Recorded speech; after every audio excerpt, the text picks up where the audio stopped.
Assalamualaikum warahmatullahi wabarakatuh. Salam sehat semuanya untuk sobat lensaindonesia.com yang selama ini mengikuti channel Lensa Indonesia. Kali ini kita akan bersama dengan sosok yang istimewa juga. Jadi kalau mungkin bukan lagi milenial, tapi yang jelas bukan kolonial. Nah, ini ada salah satu sosok pengusaha muda yang kita perlu tahu. Kita perlu tahu bagaimana sebenarnya perjalanan usaha, perjalanan bisnisnya. Bisnis tentu tidak selalu mudah, pasti ada tantangan, banyak jatuh bangun, banyak yang hambatan, nah, tapi sosok yang satu ini itu sukses untuk kemudian membangun bisnis yang bisa dikatakan cukup banyak variasi ataupun macam bisnisnya, dan kita tentu seluruh sobat lensaindonesia.com perlu tahu bagaimana ini ada Mas Bambang Priambodo membangun bisnis mulai dari nol, membangun bisnis bisa dikatakan tanpa apapun begitu, hanya modal nekat, modal perjuangan yang tanpa kenal menyerah. Nah, selamat malam Mas Bambang Priambodo, sehat? Selamat malam, alhamdulillah sehat Mas Arif. Ya, jadi kita ini merasa sangat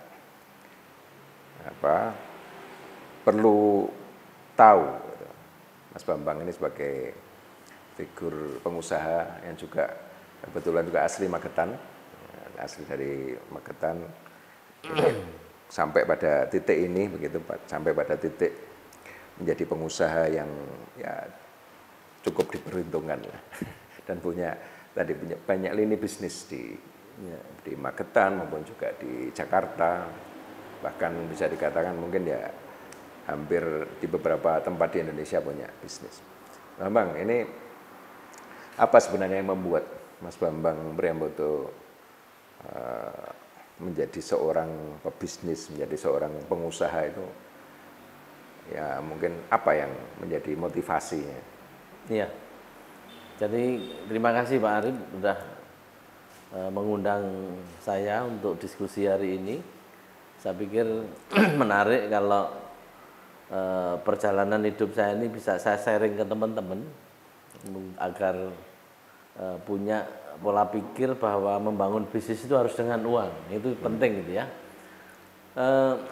Kenapa saya hari ini menekunin di dunia bisnis? Sebetulnya niat awal tidak ada sih untuk jadi bisnismen itu, karena tantangannya besar.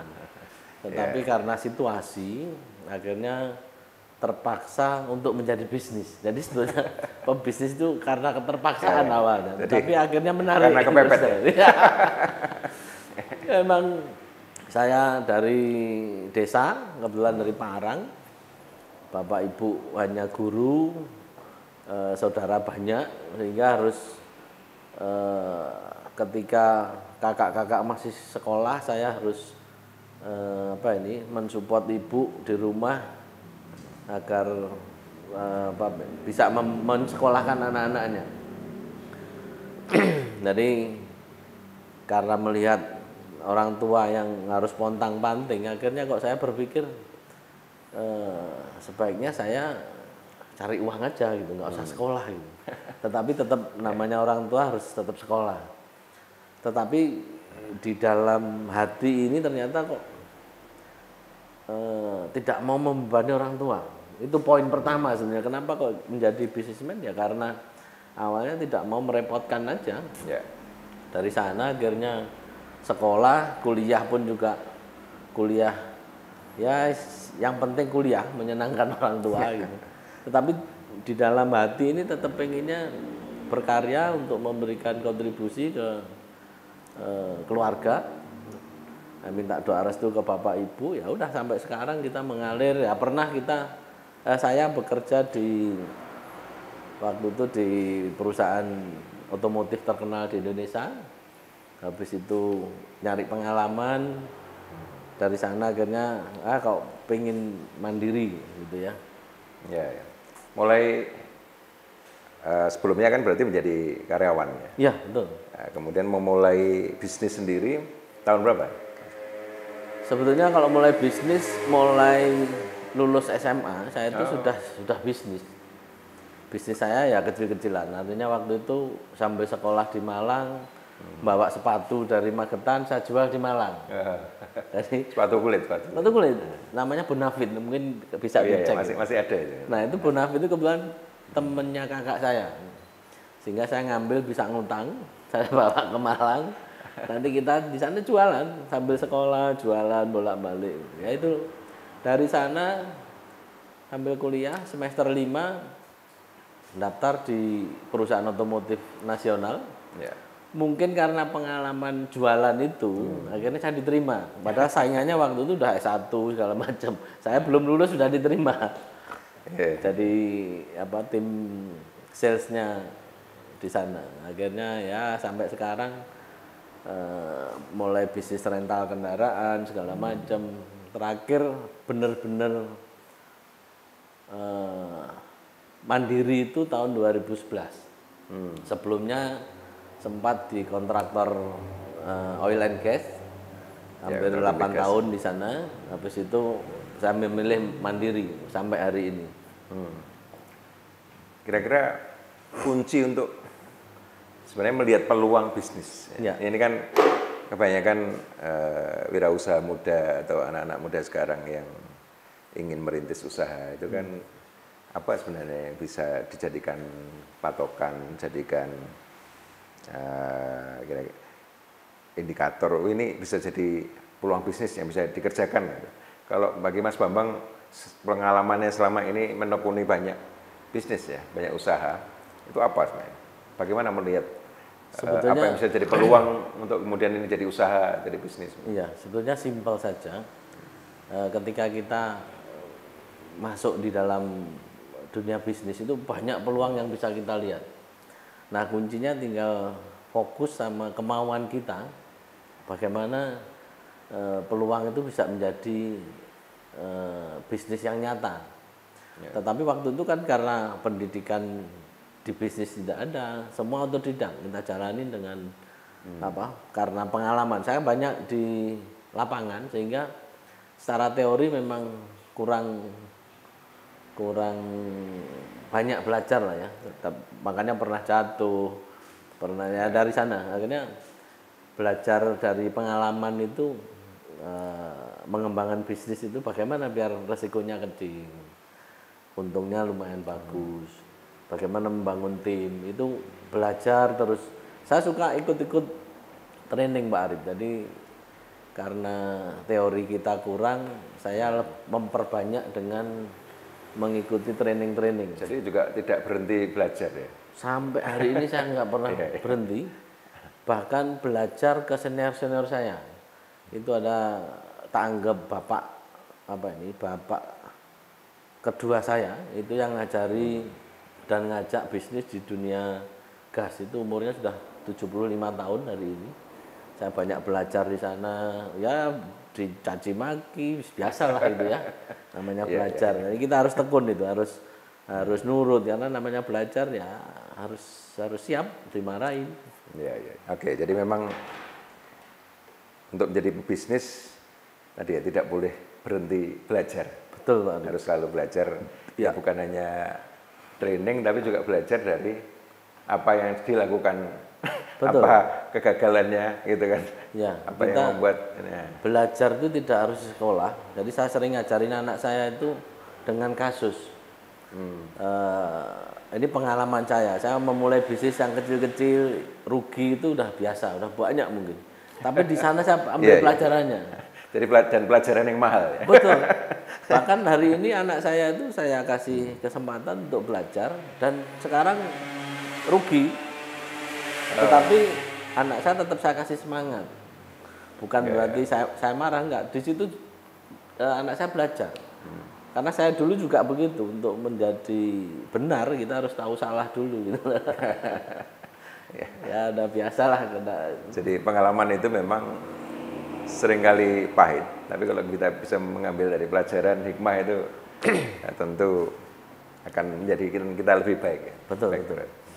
Nah, ini sekarang Pak Mas Bambang Priambodo ini di Magetan juga punya bisnis pariwisata. Ya. Ada Tirto Gumarang yang memang ini berada di lereng Lawu, di dekat tempat orang-orang mau naik Lawu di Cemoro Sewu, ada tempat wisata bernama Tirto Gumarang.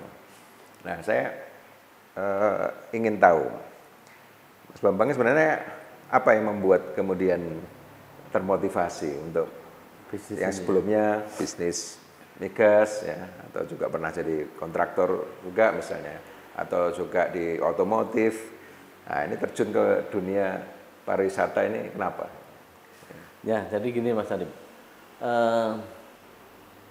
jiwa penasaran itu selalu muncul di saya. Jadi setiap ada sesuatu yang baru itu kayak tertantang begitu. Kala itu semenjak 2011 saya itu punya perusahaan sendiri, itu waktu saya agak longgar. Sehingga saya sering Jadi sudah pulang. jadi bos lebih longgar ya. Waktunya bebas. Ternyata untuk menjadi orang bebas itu harus.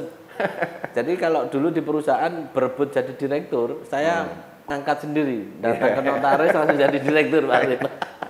Jadi simpel, nggak perlu gontok-gontokan, langsung jadi direktur. Saya banyak waktu luang, akhirnya saya tiap sebulan sekali, bahkan bisa sebulan itu 4 kali, saya tuh pulang ke rumah nengok bapak ibu, kangen pulang, itu aja waktu saya habiskan untuk sering bertemu bapak ibu.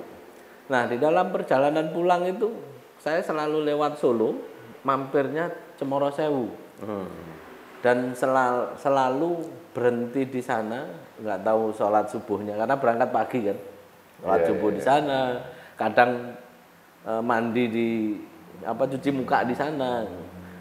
Kok kayak tertarik? Ini kan 2017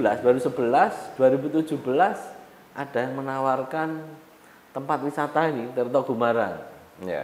Akhirnya kita pelajari. Sebetulnya saya tidak ada bisnis wisata, tetapi kok kayak ada tarikan kuat gitu ya. Ya.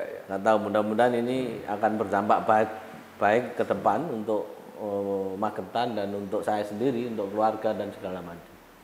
Jadi awalnya secara tidak sengaja, karena ini memang bukan bisnis utama. Bukan core bisnis lah. Iya, bukan core bisnis saya, akhirnya ya pengen berbakti lah untuk Magetan. Sesimpel itu aja sih. Setelah masuk ternyata tantangannya juga tidak mudah. Akhirnya kita jalanin sampai hari ini, ya kita berpikir bagaimana. Ya kuncinya jadi pengusaha itu kan jalan dulu. Iya. Jadi Action dulu lah ya. Saya itu Pak. Jadi modal waktu itu juga nggak banyak, tapi saya berani menerima tantangan. Saya terima. Habis itu saya jalanin dulu. Di tengah jalan banyak persoalan, ya saya cari solusinya sambil jalan. Itu aja. Ya, jadi itu tadi ya, pengusaha itu harus action dulu, bertindak dulu ya. Betul. Kuncinya Jangan terlalu banyak jalanin dulu. konsep ya. Betul. Saya itu penghitungnya maksimal 50%, saya harus berani jalan. Kalau orang pinter mungkin harus 90% baru jalan. Iya. Analisa saya 50% saya harus jalan. Simpel aja. Tapi itu butuh keberanian. Iya. Dan itu terasah mungkin karena memang sudah ya banyak hal yang sebelumnya terjadi gitu kan. Kita digembleng di lapangan gitu. Seringkali memang karena pengusaha itu kan by insting juga ya. Ya, betul. Karena apa juga seperti itu, Mas? Ya, sama Pak. Jadi Mas Arif ketika membangun bisnis itu tidak terlepas dari insting tadi ya. Jadi analisa secara data bisnis, itu kadang-kadang juga tidak sesuai. Bahkan saya kadang-kadang melupakan itu. Karena kalau dihitung secara data nggak ketemu. Tapi saya jalanin, justru rezekinya ada itu. Aneh ini memang bisnis ini. Kadang-kadang kita terlalu banyak berhitung, justru nggak ketemu. Karena ketika kita pasrah, kita jalanin dengan tulus, rezekinya ada. Kuncinya jalanin dulu. Pengen berhasil ya harus berani dulu. Nanti jalanin dulu, kalau ada solusi ya dicariin, ada persoalan dicariin solusi di tengah jalan sambil jalan gitu. Ya, jadi memang usaha di bidang pariwisata ini, apalagi kemarin ya, tantangannya luar biasa sekali, ada COVID itu. Ya. Gimana kemarin? Mau buka kemudian Nah ini muncul memang COVID. ya mungkin memang harus begini ketika kita terlalu banyak berharap. Ini tadi ngomong data. Sebetulnya secara hitung-hitungan data kita pengunjung di Lawu segala macam itu sudah saya ambil tuh. Tapi faktanya hari ini setelah COVID itu di luar logika semua. Akhirnya ya sudah, kita harus tetap bertahan. Nah, cara saya bertahan, saya harus membangun bisnis di luar wisata dulu. Hari ini kita mulai selama COVID itu kita fokus di core bisnis kita di dunia energi dan water, itu yang kita kembangkan, hasilnya untuk subsidi sementara. Jadi ternyata bisnis itu tidak selamanya harus untung. Untung itu ternyata tidak harus dari tempat yang sama. Jadi kalau kita rezekinya itu justru bisa jadi dari tempat lain. Betul. Dulu kalau kita ingat perjalanan Siti Hajar ya, mencari air itu. Kita harus mondar-mandir dari Sa'i itu ya. Itu perjalanan yang menurut saya harus kita contoh. Ketika kita mencari rezeki, mondar-mandir ke sana kemari, nanti rezekinya itu tahu-tahu di kaki kita sendiri yang kita nggak perhitungkan ketika udah. Dan sebelumnya kita nggak tahu itu. Nggak tahu. Ya contohnya hari ini kita bisa bertahan ya ada rezeki dari tempat lain. Kalau kita hanya fokus wisata, mungkin hari ini sudah saya tutup saja. Gitu. Tetapi karena Allah memberikan rezeki tempat lain, ternyata ya udah kita harus memang berbagi lewat sana. Gak apa-apa itu kalau kita nggak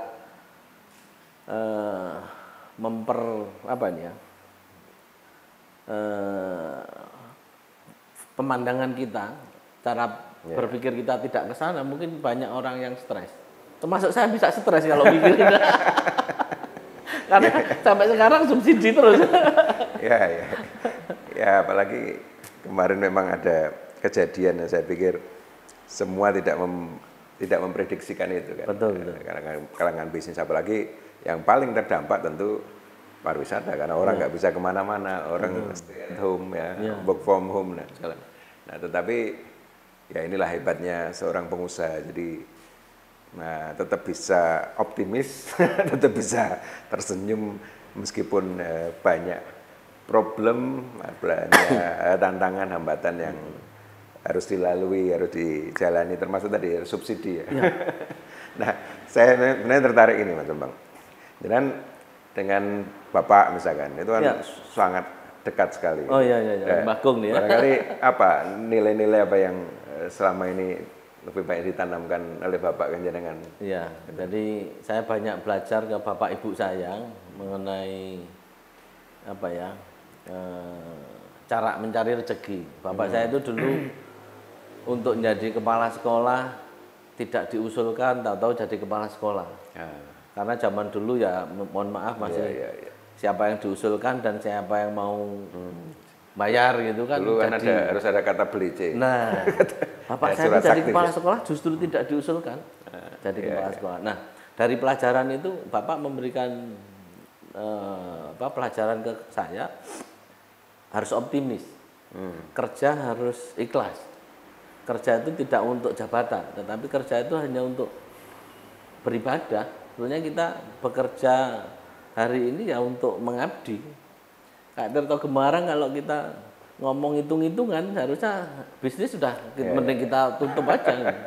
Tetapi kan tidak bisa seperti itu. Kalau hanya hitungan bisnis tidak masuk lah. Nggak masuk. Nah karena ada pertimbangan lain dan ternyata rezeki itu dari tempat lain juga. Kalau kita memahaminya di sini mungkin kita bisa pola pikir kita akan sempit. Tapi kalau kita melihatnya dari banyak peluang yang lain, akhirnya kita kembangkan dari bisnis yang lain. Bagaimana? Tapi saya yakin Tirto Gumarang akan semakin bagus ke depan. Nah, Mbah Kung ini juga memberikan masukan ini apa? Lupakan yang sudah terjadi. Jadi simpel aja. Udah, kalau yang dulu pernah 2002 itu saya habis tuh kena tipu. Habis sama sekali. 2002. Habis itu Mbah Kung cuma bilang gini, "Udah, lupakan, kamu cari lagi." Sesimpel itu. Tapi namanya manusia kan melupakan ini kan tetap tidak mudah. Enggak mudah.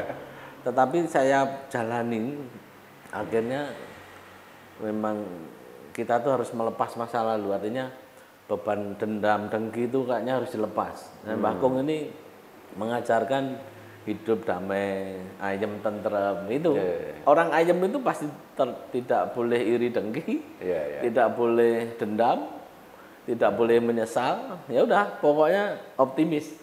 Keadaan di depan harus lebih baik. Itu aja, simple. Jadi tadi harus ikhlas, ada keikhlasan. Hatinya juga bersih. Kalau bahasanya Mbak Kung ini hati wening gitu ya. Hati kang wening tumuju urip kang ayem lan tentrem. Itu simbolnya. Bahkan Mbak Kung ditulis di makamnya. 15 tahun sebelum meninggal beliau sudah menyiapkan makam sendiri. Ditulisin itu dipakai bahasa Jawa itu. Ya, artinya memang biasanya anak itu kan terbentuk dari bagaimana kemudian orang tua mendidik orang tua memberikan pemahaman terhadap nilai-nilai ya, value itu yang jauh lebih penting. Betul. Nah, sekarang Mas Bambang ini dalam bisnis itu seringkali kan generasi pertama itu yang membangun, ya, tapi generasi kedua kemudian yang menghancurkan. Nah, second generation itu yang menghancurkan. Ya. Nah, tadi berkaca dari bagaimana Bapak jenengan memberikan mungkin wejangan, ilmu, juga bekal ya selama sebelum bekerja bahkan sampai sebelum meninggal sekalipun juga masih terus memberikan motivasi, memberikan semangat, doa juga. Nah, Mas Bambang kira-kira ke anak-anak ini gimana untuk kemudian mereka menjadi generasi penerus yang kemudian juga siap melanjutkan lah ya bisnis, melanjutkan usaha gitu. Ya, jadi saya banyak membaca juga bahwa second generation itu biasanya karena lahir sudah kaya gitu ya. Bapaknya mungkin sudah punya pekerjaan, sudah punya uang, gaya hidupnya nggak berubah gitu ya. Tetapi saya mengajarkan anak-anak saya seperti Mbah Kung ngajarin ke saya. Jadi sederhana. Saya anak-anak ini saya ajarin ya biasa-biasa saja. Kuliahnya juga kuliah yang bagus, tapi gaya hidupnya harus tetap yang biasa. Kadang-kadang saya ajarin naik angkutan umum, saya ajak ke kampung-kampung, saya sering ajak anak-anak itu turun ke mana? Ke desa-desa. Saya suruh liatin, kan banyak saudara di Trosono, di Sayutan, itu hidupnya kan ya seperti itu. Akhirnya kita ajak ke sana, kita memberikan sesuatu gitu. Anak saya ngikutin itu. Sampai hari ini alhamdulillah masih dalam pantauan, dan saya masukkan juga di sekolah programnya Pak Ari Ginanjar. Itu di sana ada second generation, jadi menyiapkan generasi kedua untuk tetap bisa mengembangkan bisnis orang tuanya. Sekarang lagi ngambil S1 di sana untuk menyiapkan. Pak Ari punya program second generation, jadi memang generasi kedua ini disiapkan untuk istilahnya itu peralihan ya. Menerima tongkat estafet. Wah, betul. Jadi tidak kemudian malah menghancurkan tadi. Betul. Itu saya ikutkan di sana Pak Ari, ngambil program kilat 2 tahun untuk program second generation. Jadi ya karena memang paham bahwa tadi harus ada bekal, harus ada ilmu, Betul, Pak. harus terus belajar. Ya. Nah, sebenarnya yang sekarang ditangani Mas Bambang dari sisi bisnis itu kalau mau dikategorikan gitu lebih banyak di industri apa yang sekarang? Jadi core bisnis saya itu di energy solution sama air ya, water solution. Karena bisnis energi dan air, saya pikir bisnis yang tidak akan bisa tergantikan. Ya. Terbukti kemarin waktu krisis, bisnis itu yang tetap eksis. Pariwisata nggak bisa jalan, kontraktor nggak bisa, yang bisa ini. Kita memberikan solusi energi dan kita memberikan solusi terhadap air juga. Jadi kita punya beberapa pengolahan air untuk memberikan solusi ke gedung-gedung atau perusahaan yang ada persoalan tentang air. Itu saya pikir bisnis yang nggak akan habis. Satu lagi mungkin kan kuncinya energi, air, pangan. Ya? Nah betul. Pangan apa juga? Kalau di saya itu sebenarnya saya singkat VIU Pak. VIU itu kan food, energy, water. Ini bisnisnya nggak akan habis. Betul. Nah tinggal kita mau mengambil yang mana. Kalau selama masih terkait sama 3 hal ini, saya pikir masih oke. Nah yang food ini saya pengen masuk di pertanian, tetapi yang di lebih ke pupuk ya. Kita bekerja sama dengan partner saya untuk pengembangan pupuk organik kayak gitulah. Saya pikir itu awal masuk untuk bisnis foodnya, tapi kita masuknya lewat situ. Nggak tahu nanti pengembangan berikutnya. Ya seperti biasa kita, yang penting membuat embrio. Bisnis itu saya pikir memulai. Ketika sudah memulai ya nanti siapa yang mengembangkan, siapa nanti yang membesarkan, ya kita ikutin saja. Biasanya ketemu teman-teman gitu. Nah, sebenarnya kan kalau saya lihat pengusaha itu kan, saya pikir kalau hanya bicara bahwa pengusaha itu mencari profit itu sesuatu yang terlalu dangkal. Ya. Sebenarnya kan justru karena dia itu memikirkan orang lain. Bisnis itu kan memikirkan orang lain. Betul. Jadi apa yang sekiranya dibutuhkan orang, ya, diinginkan orang, kemudian dalam mewujudkan itu kita juga merekrut orang, ya, sehingga kemudian bisnis itu bisa jalan, ya kan, dan sebenarnya memberi manfaat pada orang. Ya, makanya istilah saya bisnisnya energy solution, sama water solution, nanti ada food solution. Kenapa kok kita namakan solution atau solusi? Karena kita solusi itu kan membantu, memberikan solusi.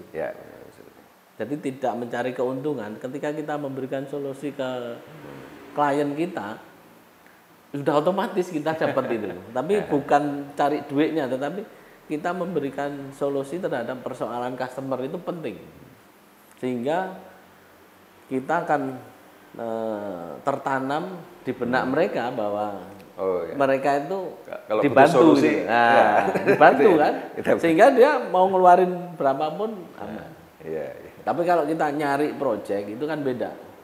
Tetapi kalau kita memberikan solusi, kita harus datang, persoalannya apa, kita bantu memberikan solusinya. Pak, ini solusinya, mereka cocok, ya kita jadi mitra, bukan vendor. Ya mitra memberi solusi. Nah itu makanya memang, istilahnya harus solusi menurut saya. Ya, memang dalam bisnis kan juga ada 3 hal yang ini bisa dijadikan bisnis, memberikan solusi, memenuhi kebutuhan dan atau memenuhi keinginan. Nah, ini yang menjadi dasar kemudian kita mau bergerak di mana. Tapi Mas Bambang memilih memberikan solusi dan ini kalau solusi itu pasti berkelanjutan. Betul. Orang akan selalu butuh lah. Ya, jadi saya itu punya customer nggak banyak Pak Arif. Saya itu mungkin saya hitung hanya 5 customer besar, udah saya rawat itu aja. Saya memberikan solusi tentang kebutuhan bos-bos saya itu. Ya butuh apa kita cariin, karena udah dengan begitu saya harus menjalin hubungan baik sama mereka. Saya nggak butuh customer banyak, tetapi customernya bisa dihitung dengan jari, tetapi totalitas saya. Dia butuh apa, saya berikan solusi. Dan selama ini nyaman sih, sampai 5 pekerjaan diberikan ke kita. Berarti kan mereka nyaman, Ya. berarti kan ukurannya kan salah satunya itu ya. Jadi customernya puas lah ya. Itu Atau mendapatkan yang lebih dari yang ekspektasi atau harapannya. betul. Nah, Mas Bambang, ini tadi jenengan masuk ke bisnis pariwisata di Magetan yang itu juga secara bisnis, secara finansial kan belum hijau lah, masih berdarah-darah. Iya. Nah, kalau saya melihat itu sebenarnya yang lebih kuat membuat Mas Bambang itu untuk terus menjalani bisnis itu. Apalagi ini saya dengar punya konsep yang menarik juga. Misalkan Magetan punya 1.000 homestay atau 1.000 guest house. Ini sebenarnya hampir sama dengan yang dilakukan oleh Mas Aswaranas, Bupati Banyuwangi. Banyuwangi, Jadi semua hotel itu kalau di bawah bintang 3 tidak boleh bangun. Yang boleh dibangun bintang 3 ke atas, bintang 3, 4 atau 5 gitu. Nah, sementara lebih memberdayakan pada rumah-rumah rakyat, rumah-rumah masyarakat jadikan guest house, jadikan homestay. Nah, soal konsep yang tadi Mas Bambang sempat sampaikan soal Magetan harus punya banyak guest house, banyak homestay itu bagaimana? Kok bisa muncul pemikiran seperti itu? Ya, jadi gini, awalnya sih saya pengen buat hotel juga di Magetan, pengennya, tetapi saya datangkan beberapa partner untuk investasi dan bank juga saya tarik kok belum tertarik untuk membangun hotel. Karena secara perhitungan keekonomiannya menurut mereka belum cocok. Akhirnya saya berpikir bahwa kota atau daerah itu yang penting karakter. Nah, Magetan ini saya pikir tidak perlu hotel besar. Mending kita buat Magetan dengan kondisi apa adanya ini. Sekalian di branding aja bahwa Magetan itu kota pensiun. Kota yang kecil, kota yang tidak ada hotelnya, tetapi dengan biaya hidup murah juga. nah, itu kan cocok. Jadi kota yang diimage-kan itu akan menjadi karakter bagus saya pikir. Nah, ketika sebuah kota mempunyai karakter, saya yakin suatu saat pasti akan didatengin banyak orang. Hari ini banyak kota yang kehilangan karakter, Pak Ari. Betul. Pak, jangankan kota, orang aja sudah bannya kehilangan karakter hari ini. Nggak punya prinsip ya toh. Ikut sana, ikut sini, nggak karuan. Jadi saya pikir Magetan harus punya karakter. Karakternya apa? Ya ini kotanya unik. Mungkin kalau bisa nggak usah ada hotel besar sekalian. Mungkin hall untuk meeting besar boleh. Atau tapi nginepnya tetap di masyarakat gitu. Ya, hotel yang seperti resort gitu yang bisa di setting ke sana sekalian. Saya pikir justru menjadi karakter khusus atau menarik. Hari ini banyak orang yang jenuh dengan nginep di hotel, Pak Ari. Iya, apalagi yang dengan bentuk bangunan. Iya, kalau kita nginep di hotel bintang 5 pun kan ya seperti itu kan. Tapi kalau nginep di guest house, kamarnya bersih kayak dapat suasana juga ya, dapat suasana yang orang rindu pengen pulang ke rumah eyang. Nah, ini kita konsep gitu. Apalagi kalau ini didukung pemerintah, saya pikir akan semakin bagus. Magetan di branding dengan 1.000 guest house itu akan menjadi karakter khusus dan akan menghidupin banyak orang. Karena makanannya mungkin dari kanan kiri, sekitar warung-warung sebelah. Jadi ekonomi masyarakat tumbuh. Tetap berjalan dan karakternya nampak. Karena kalau kita hanya membangun yang seperti modern, apa bedanya dengan Surabaya? Kalau kita nanti bangun mall, bangun hotel besar, nggak ada bedanya. Justru dengan keunikan itu saya pikir akan muncul karakter yang kuat bahwa Magetan itu unik gitu. Saya pikir seperti Bali juga kan. Bali itu misalnya bangunan tidak boleh lebih dari 3 lantai. Betul. Ya kan? Coba hari ini Bali itu kan ribuan wisatawan karena keunikannya. Desain rumahnya, budayanya. Nah itu aja yang kita angkat. Magetan kalau dirubah jadi ada mallnya, saya pikir justru nggak menarik ya. Dan enggak perlu juga kan. Nggak perlu. Enggak perlu.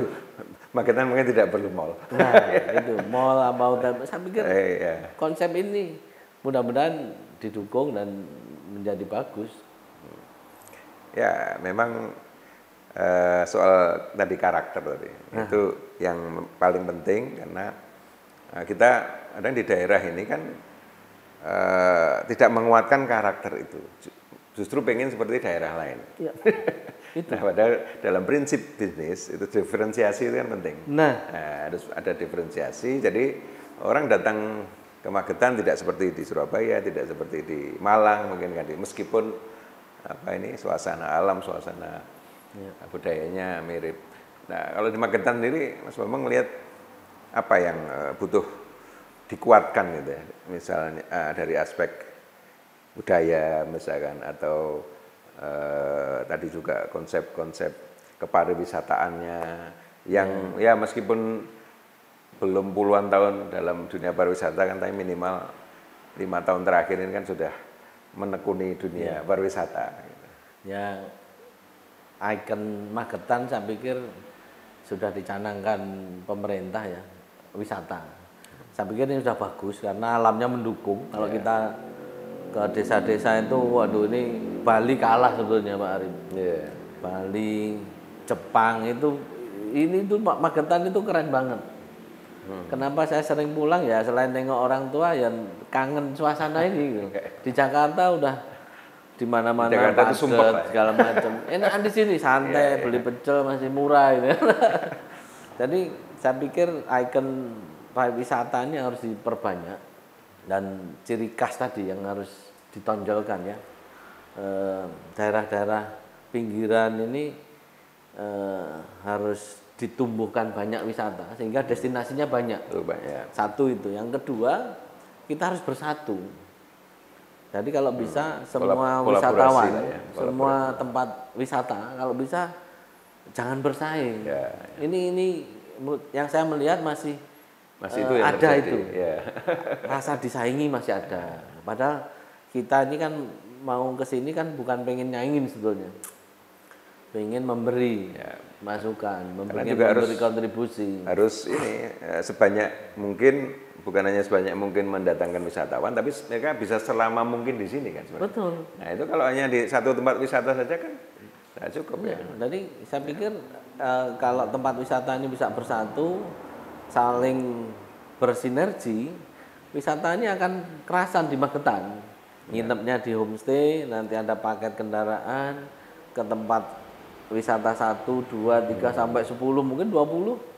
Semakin banyak pengusaha di Magetan untuk membangun wisata atau tempat makan, saya pikir harus didukung. Jadi nggak perlu takut sebenarnya, tapi kalau kuncinya kita bersatu. Tapi hari ini masih ada beberapa yang merasa disaingi sehingga kebersamaannya kurang. Hanya yang rame satu, yang lain enggak. Ya, barangkali juga karena wisatawan yang datang ke Magetan itu masih jumlahnya masih kurang lah ya. Kita belum bisa melakukan lompatan sehingga sebenarnya nanti mereka juga pasti paham dengan demikian banyak wisatawan datang, tidak mungkin hanya datang di satu tempat gitu kan.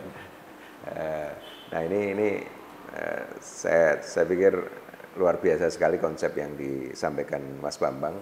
Nah mungkin yang terakhir dari Mas Bambang, apa yang ingin disampaikan kepada ini generasi muda kita sekarang ini kan, yang bukan generasi milenial, yang generasi yang Gen Z ini, yang mereka lebih banyak tahu, lebih banyak belajar sesuatu itu dari gadget, dari dunia maya, dari yang berbasis internet.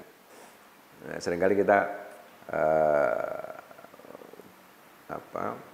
kaget gitu, ternyata mereka tahu banyak hal dari itu. Tetapi mungkin dari pengalaman, dari experience, dari perjalanan kehidupan mereka masih kurang. Ya kan? Padahal tadi disampaikan Mas Bambang, untuk jadi pengusaha itu ya harus jatuh bangun, banyak pelajaran-pelajaran pahit, banyak kegagalan. Nah ini kira-kira untuk generasi penerus ke depan, generasi muda ini apa pesan Mas Bambang untuk mereka semua? Ya, jadi memang mengendalikan dunia maya ini tidak mudah, terutama anak-anak muda ya. Ini saya pikir pendidikan karakter ke anak ini jadi penting. Terus terang ini tantangan buat kita orang tua hari ini, bagaimana mengarahkan anak ini tetap tahu dunia nyata ya. Iya, harus itu. Jadi dia tahu semua hal dari handphone. Jadi faktanya mungkin tidak seperti itu. Tidak seperti itu. Nah, ini kalau saya pribadi selalu mengarahkan ke anak ini ke budaya. Budaya Jawa ini, kebetulan Mbah Kung saya ini juga penganut budaya Jawa, sehingga saya berusaha menularkan budaya ini. Karena ternyata karakter itulah yang membuat kita penguatan karakter itu. Betul. Karakter Jawa ini menurut saya luar biasa. Kalau bukan kita siapa lagi ini? Anak-anak muda, anak saya itu sudah sering saya kasih pelangkon. Saya ajak nyekar. Ini budaya nyekar ini ternyata budaya-budaya yang dimiliki negara-negara lain untuk memuliakan memuliakan leluhur ya. Coba kita lihat Cina, Jepang itu kan menghormati leluhurnya luar biasa. Nah, itu yang harus, dan di Jawa sebenarnya ada itu Pak Arif. Cuman kita ya itu tadi mungkin banyak yang melupakan, tidak percaya diri. Terabut dari budaya kita. Betul. Ya sebenarnya kita itu tidak percaya diri terhadap budaya Jawa. Lebih ke barat-baratan, lebih percaya ke orang luar. Bukan barat sekarang, kiblatnya Korea. Nah, benar. Ya. Benar itu. Jadi ini yang harus kita bentengi sebagai orang tua, mungkin Pak Arif sama saya, bagaimana mendidik anak ini tetap berpikiran boleh keluar, tetapi budaya harus tetap lokal. Itu penting banget menurut saya.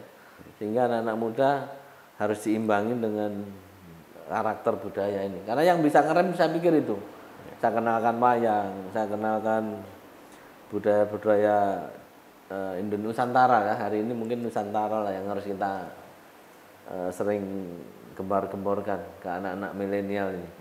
Mungkin biarin mereka mengetahui semua hal, tetapi budaya Nusantara harus menjadi karakter dia. Ya. Itu Pak. Tidak ada keinginan untuk masuk ke politik? Sementara belum. Jadi mengabdi ini saya pikir bisa pakai apa aja. Jalannya banyak. Dengan begini saya sudah senang. Artinya bapak saya berpesan saya harus bersyukur bisa seperti ini karena anak dari kampung nggak punya apa-apa, pinter juga enggak gitu kan. Bisa seperti ini sudah harus kita syukurin. Jadi mengabdi itu pakai jalur apa saja Pak Arif, tidak harus lewat politik. Itu salah satu jalan aja. Tapi jalan yang penting gitu. Karena sebenarnya pengusaha itu kan juga tidak lepas dari kebijakan pemerintah. Betul. Nah, itu politik sebenarnya tidak terlepas juga dari bisnis. Baik, terima kasih pada Mas Bambang Priambodo.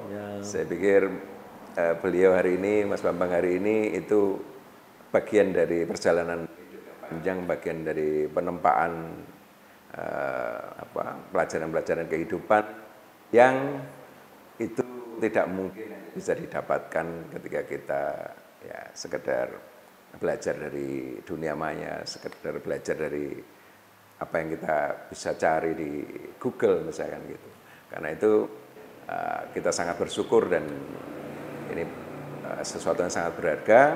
Indonesia bisa bersama Mas Bambang Priambodo, pengusaha muda yang sukses, dan tadi menurut saya yang paling luar biasa adalah motivasi hidupnya untuk terus bisa berbuat bermanfaat untuk banyak orang, kemudian juga ikhlas, dan yang sangat penting juga menjaga hati, tidak ada iri, tidak ada dengki, sehingga hidup ayam tentrem seperti yang selalu dinasihatkan dan diwejangkan oleh Mbah Kakung. Ini adalah bapak dari Mas Bambang Priambodo. Terima kasih semuanya, bersama saya Arif Rahman.